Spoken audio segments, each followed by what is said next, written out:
You give a lot in your relationships. You check on him. You adjust for him. You make space for him. Even when there is barely enough space left for you.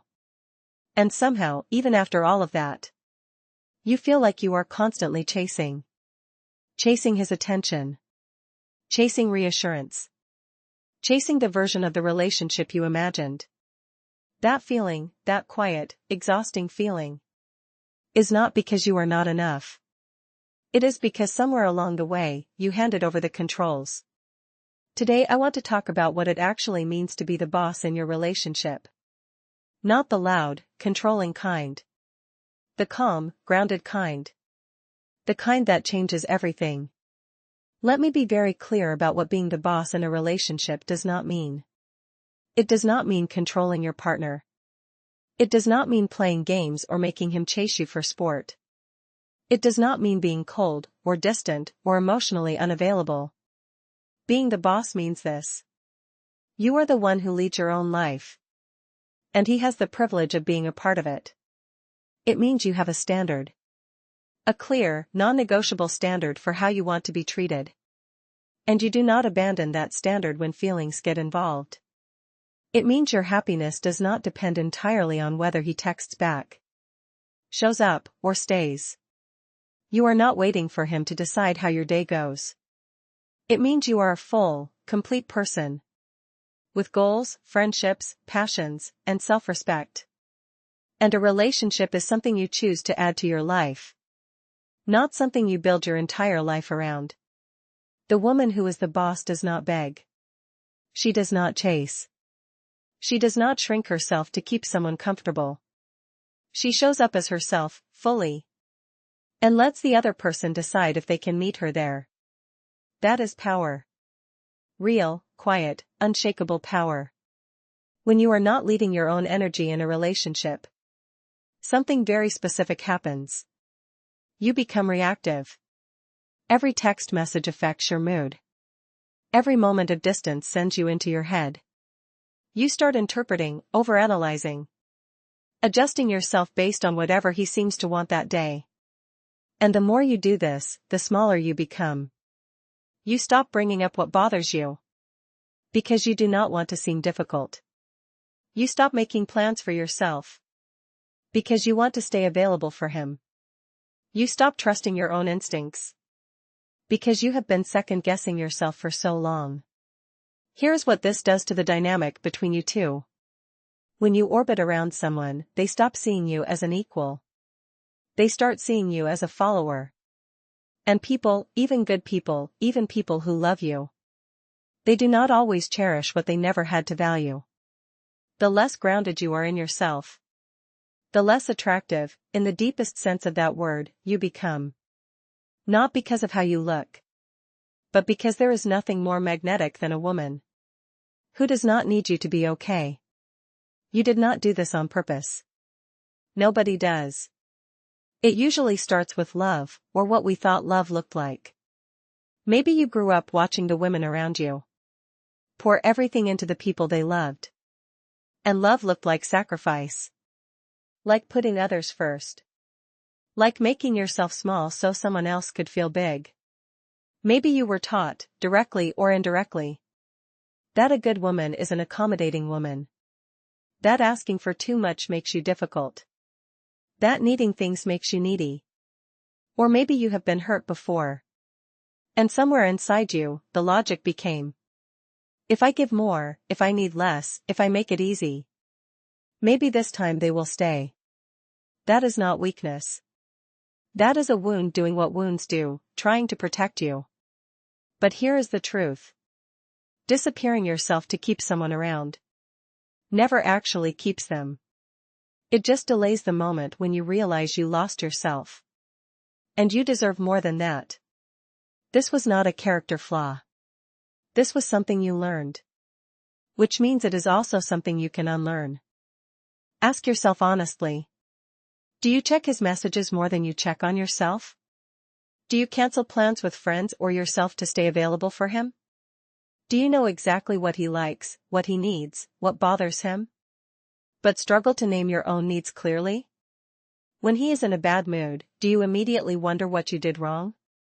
Do you find yourself apologizing for things that are not your fault, just to keep the peace? When he goes quiet or pulls away, do you feel a wave of panic? Do you find yourself performing, being funnier, softer, more agreeable, to win back the attention? Have you stopped expressing opinions or preferences because it is easier to just go along with his? If you recognized yourself in any of those, not all, just any, this episode is for you. And I want you to hear this clearly. Recognizing the pattern is not a reason to feel ashamed. It is the beginning of changing it. Here is how you actually become the boss of your relationship. Step by step. Step 1. Put your life back at the center. Not him. You. Your goals, your health, your friendships, your growth. These are not things you fit in around the relationship. These are the foundation of your life. And the relationship sits on top of them. Start with one thing this week. One plan that is entirely yours. One investment in yourself that has nothing to do with him. A class. A project. A dinner with your friends. Something that fills you up from the inside. When your life is full and interesting and your own, you stop needing him to be your whole world. And that shift, that single shift, changes the entire dynamic. Step 2. Get clear on your standard, and hold it. You need to know what you will not accept. Not just vaguely, specifically. What behaviors make you feel disrespected? What makes you feel unseen? What patterns have you tolerated that you promised yourself you would not? Write them down if you need to. Make them real. Because a standard only protects you if you actually enforce it. Not as a test. Not to make him earn your attention. But because you know what you deserve. And you will not pretend otherwise just to avoid conflict. Step 3. Let discomfort lead you, not stop you. When you start showing up differently, setting limits, taking up space, saying no, it will feel uncomfortable. For you and possibly for him. That discomfort does not mean you are doing something wrong. It means you are doing something new. Stay in it. Do not rush back to the old version of yourself. Just because the new one feels unfamiliar. The woman who can sit with discomfort without abandoning herself. That is the woman who changes everything. Step 4. Stop explaining. Start deciding. You do not need a speech every time you hold your standard.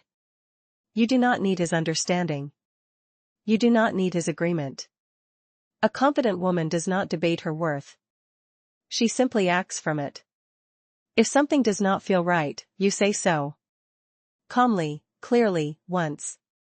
And then you let him decide what to do with that information. If he rises to meet you, wonderful. If he does not, that is information you needed. Step 5.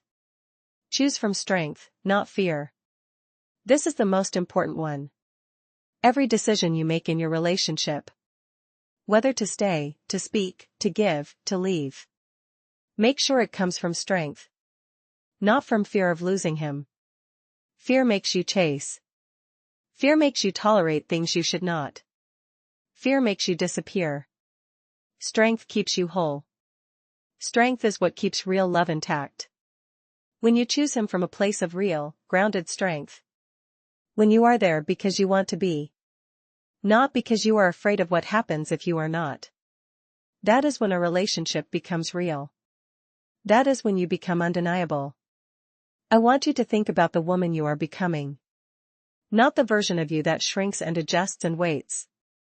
The version who walks into a room or into a relationship and knows exactly who she is.